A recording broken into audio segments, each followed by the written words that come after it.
In this episode, Dr. Rob and Cory Davis asked the question of, should you really be taking a probiotic every day or a supplement every day for that matter? Mm-hmm. But why would you do it? Why would somebody want to take on that kind of lifestyle from a naturopath's perspective? What type of lifestyle? To incorporate probiotics into their diet? Well, fermented foods, fermented foods. Well, fermented foods are a staple of humanity, really. So I think just lying on that, you don't have to be a naturopathic doctor, even just as a human being, just knowing our history and knowing where we've come from, regardless of where we're coming from, cultures all around the world have been surviving and thriving on fermented foods during time of famine, during times where food have been scarce. Fermentation has been a source for preserving food. And then probably as a way of surviving too, in that it's a very sort of symbiotic food to us, providing that bacterial culture. It transforms that food. So you take something like a cucumber or cabbage. Actually, let's take cabbage. So cabbage is pretty hard to digest. It's a very good food. You could juice raw cabbage. You could certainly eat cabbage raw. It's crunchy. You could make coleslaw out of it. It's very good, but it's a sort of one of those foods that can create bloating and gas, right? It's hard to digest. There's certain compounds in cabbage that are just that make it hard to access some of the nutrition in there. Mm-hmm. So by fermenting the foods, you actually unlock a lot of that nutrition.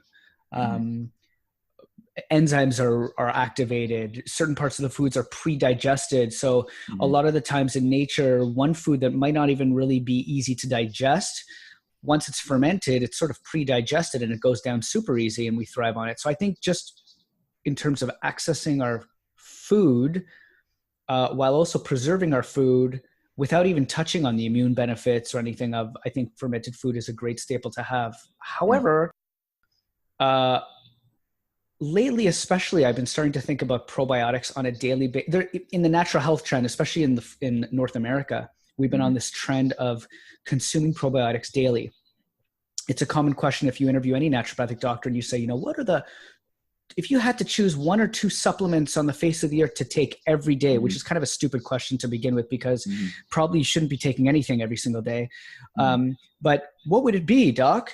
And of course, it always is probiotic and fish oil. And I don't believe you should be taking a probiotic every single day as a supplement. Eating it is kind of one thing, if you're in a cold climate and that's your food and so forth, it's very different than taking a probiotic supplement, which I'd love to hear your feedback on, but sure. Maybe we could touch on some of the possible dangers of probiotics. And yeah, I love that idea. Let's dig in. So why shouldn't somebody take a probiotic every day, Rob? Okay, because it's bacteria and you can get sepsis. The end. Okay. I mean, if you have an open wound and you put bacteria on it, you create an infection. And in the supplement world, where we're obsessed with having high doses of bacterial count, we're not doing what we do in nature, which is kimchi. You're taking cabbage; it has some bacteria in there, but there's also all of that ferment metabolites, that medium, that sort of soupy stew that has all those benefits associated. That's not the same case with a lot of the supplement companies, as you and I both know. When you take just a high amount of 100 billion CFU worth of bacteria, and you're just ingesting bacteria and you're doing it every single day, especially in the case where you have a lot of inflammation in the digestive tract, at a microscopic level, there are micro tears. You're having inflammation. It's like an open wound essentially in your digestive tract, and you're inserting tons of bacteria in there. It could lead to all sorts of problems that might not be apparent in the short term. You might not die or anything, but you think you're doing good and you might not be. So I think it's really important for people to realize just because something's safe doesn't mean you take it every day. That's just marketing.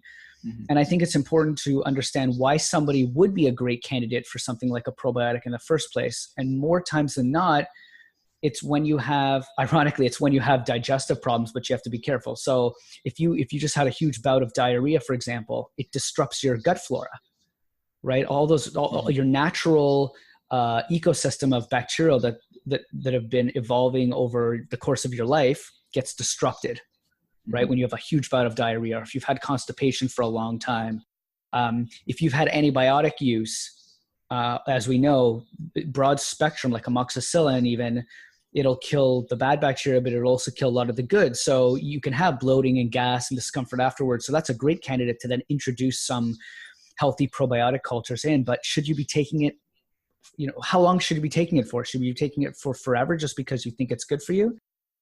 Personally, my view is I don't think we should. You take it maybe for a couple of months or so, and then, obviously ask your doctor about that. It's not medical advice, but you take it for a few months and then you stop. See how you feel. If you're feeling better, that doesn't mean just keep taking it forever. How do you feel about that?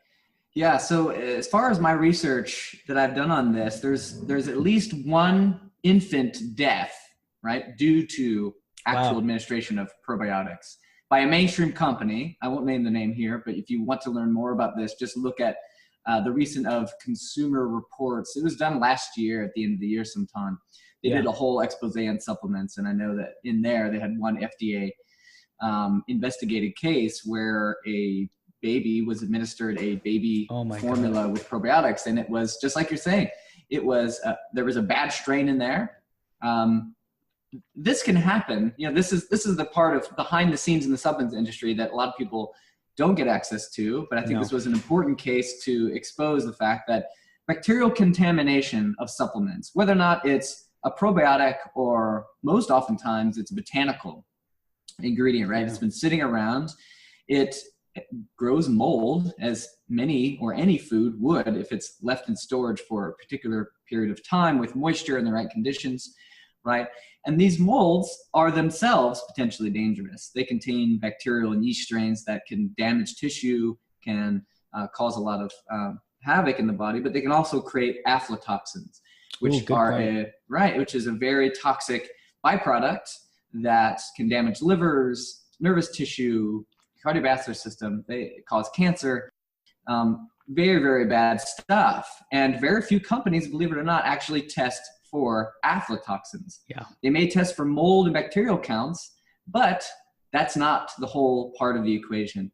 The mold and bacteria can create aflatoxins. So a responsible supplement manufacturer should test for aflatoxins if they're using botanical ingredients on a regular basis, or are, of course, administering probiotics that may be contaminated with negative bacteria strains, right? Because for those out there who haven't studied the microbiome or bacteria ecology, there are kind of positive and negative bacteria for humans, right? Like oftentimes we think of bacteria as being this thing we want to get rid of all the time. It's in our environment. It makes things stinky. It can kill us. But of course, on the other side of that coin is all the beneficial flora that makes up the vast majority of our human bodies. It's more of a count of cells than our entire makeup of our anatomy. So having good bacterial balance is very important. I wish I could just come out and say, like, there's a company that I know that every time tests their probiotics for these things and keeps people safe 100%. I haven't done that research, but I would believe that there are companies that if they focus on probiotics as kind of the main portion of their business, it's somebody you want to investigate, at least if you're taking a probiotic, to ask those questions. Are they testing for E. coli? Are they testing for aflatoxins? And is it skip lot testing or is it every time, every single batch? So these are just important questions for anybody taking probiotics to stave off the potential negative ramifications, which if you're taking probiotics daily, you may not realize that you're taking something contaminated and it's creating the issue because it's subtle oftentimes. It's not going to kill you immediately. It can just kind of disrupt things and you may not know that it's actually a bad bacteria that you've interacted with through your supplement.